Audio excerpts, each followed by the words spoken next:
이제 2023년이 끝나는데 올해 어떻게 지내셨어요? 올해는 저에게는 참 많은 변화가 있었던 해인데 올해는 본격적으로 전업투자를 시작하게 된 해입니다. 제가 작년까지는 대학교를 다니면서 주식 매매를 했었는데 이제 학교를 졸업하고 나서 전업투자를 하고 싶다는 생각은 있었고 어느 정도 자신이 있기는 했는데 평생 전업투자를 하면서 잘 살아갈 수 있을까에 대한 두려움도 같이 있었어요. 그래서 졸업을 하고 전업투자를 할지 아니면은 금융권 쪽으로 취업할지 되게 고민을 많이 했었어요. 그리고 사실 제가 올해 3월에는 증권사 인턴으로도 다시 한번 가기로 계획이 돼 있었는데 학교를 다니면서 매매를 할 때는 중간에 수업도 있고 해서 좀 매매 리듬도 끊기고 시장의 흐름을 조금 더 잘 보지 못하는 그런 점이 있었는데 이제 작년 12월에 이제 학교 수업을 다 마치고 장이 열리는 9시부터 3시 반까지는 주식시장을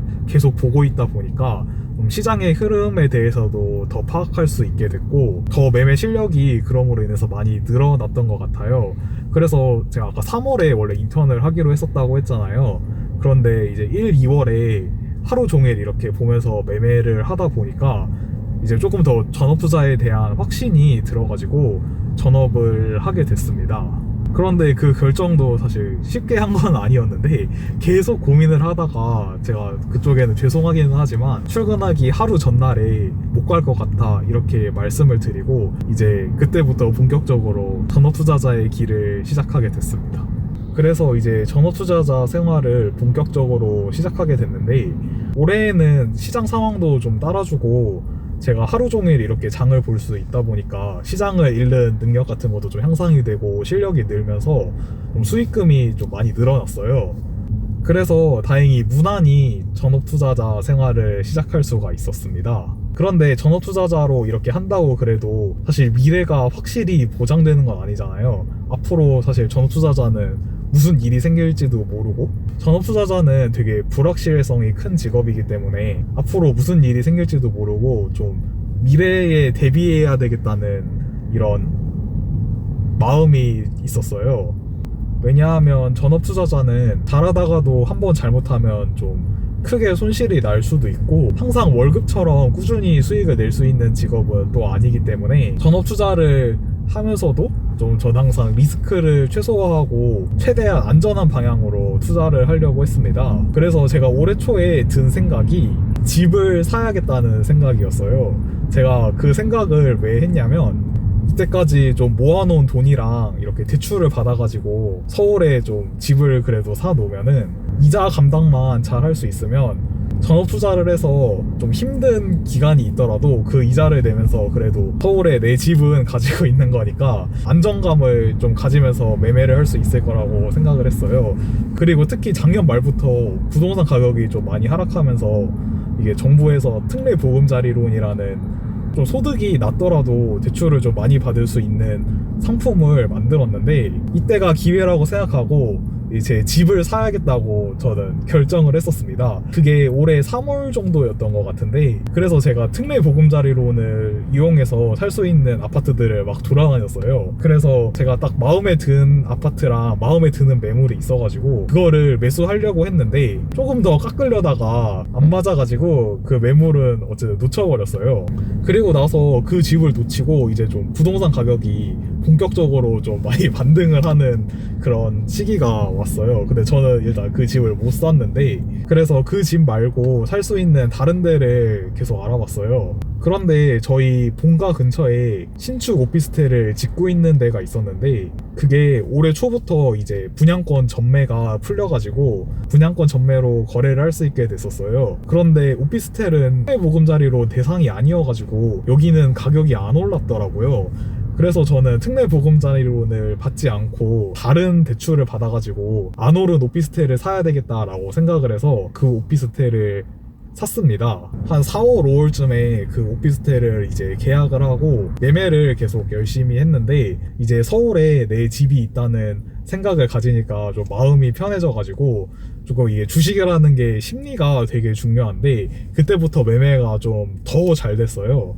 그래서 매매가 잘 돼가지고 또 특히 올해 6월, 7월 이쯤에 2차 전지주 같은 거 엄청 급등하고 이랬었는데 그때 수익을 좀 되게 크게 내가지고 제가 그 4월에 계약한 거를 잔금을 8월에 했었는데 원래 대출을 되게 많이 받으려고 했었어요. 그런데 주식으로 수익을 많이 내가지고 대출을 하나도 안 받고 이렇게 잔금을 치를 수 있는 상황이 됐습니다. 그래서 전업투자자라는 직업이 불확실성이 많은 직업이긴 하지만 그래도 어느 정도 좀 안전한 자산을 만들어 놓으니까 마음이 편해져서 좀 매매를 하는데도 부담감 없이 더 잘 할 수 있게 되더라고요. 그 이후에도 수익이 좀 꾸준히 잘 나고 있고 원래는 제가 올해 마지막 이 영상에서 제 계좌 수익에 대해서 한번 다 공개를 하려고 했었는데 저번 주에 다른 주식 채널에서 인터뷰 영상 같은 걸 찍었어요. 그런데 그 채널에서 계좌를 다 공개했기 때문에 그 영상이 아마 지금 1월 초에 올라가는 걸로 계획이 돼 있습니다. 그런데 제가 그거를 먼저 제 채널에 올려버리면 안 될 것 같아가지고 조금만 기다려주시면 되게 유명한 채널이거든요. 그래서 그 채널에서 올라오는 제 계좌 수익을 확인해 보실 수 있을 것 같습니다. 그리고 제가 이전부터 출판사랑 계약을 해서 원래 주식책을 내기로 계획이 돼 있었는데 이거를 책을 쓰려고 하니까 잘 집중도 안 되고 의욕이 별로 안 나가지고 이게 속도가 잘 안 났었는데 이게 매매 수익도 잘 나고 좀 더 매매를 이렇게 이제 즐겁게 할 수 있게 되니까 책도 좀 잘 써지더라고요. 그래서 올해 여름부터는 이제 본격적으로 책 집필을 하게 돼서 미루고 있었던 책도 빨리 이제 원고를 쓰고 올해에 이렇게 출판을 할 수 있게 됐습니다. 그리고 유튜브 같은 경우도 제가 작년에 증권사 인턴을 했었었는데 그때부터 이제 유튜브 영상을 올리려면 회사 승인도 받아야 되고 그래서 유튜브를 쉬게 됐는데 이제 인턴이 끝난 이후로도 다시 시작을 안 하고 이렇게 쉬고 있었는데 최근에 매매도 이렇게 열심히 하면서 다시 좀 동기부여가 돼가지고 유튜브도 이렇게 한 2달 전부터 다시 시작하게 됐습니다. 그리고 유튜브 같은 경우는 사실 지금 적자 상태이긴 한데 그래도 이렇게 지금처럼 계속 영상을 찍어두면 저에게도 나중에 어떻게든 도움이 될 수도 있을 것 같고 그리고 시청하시는 분들에게도 많은 도움을 드리고 싶은 마음이 있어서 유튜브는 계속 열심히 하려고 하고 있습니다. 그리고 제가 올해를 되돌아봤을 때 올해 제일 잘한 거는 제가 가장 좋아하는 이렇게 주식과 관련된 전업투자 일을 하기로 결심한 것 같습니다. 그러면 2024년 목표 같은 게 있으실까요? 제가 아무래도 전업투자자 일을 하고 있으니까 목표라고 하면은 좀 매매 수익에 대한 목표 이런 거를 말할 수도 있을 것 같은데 저는 매매로 좀 얼마를 벌겠다 하는 목표는 없습니다.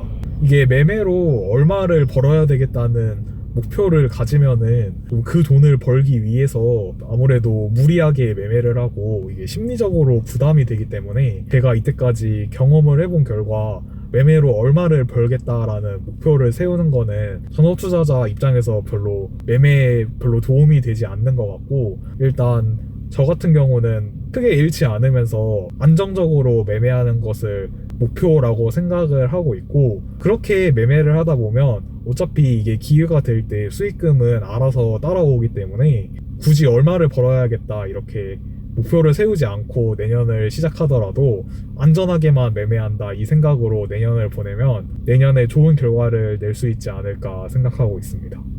제 2023년을 돌아보면서 있었던 일에 대해서 이렇게 이야기를 나눠봤는데 구독자 여러분도 새해 복 많이 받으시고 내년에는 원하는 거 다 이루셨으면 좋겠습니다.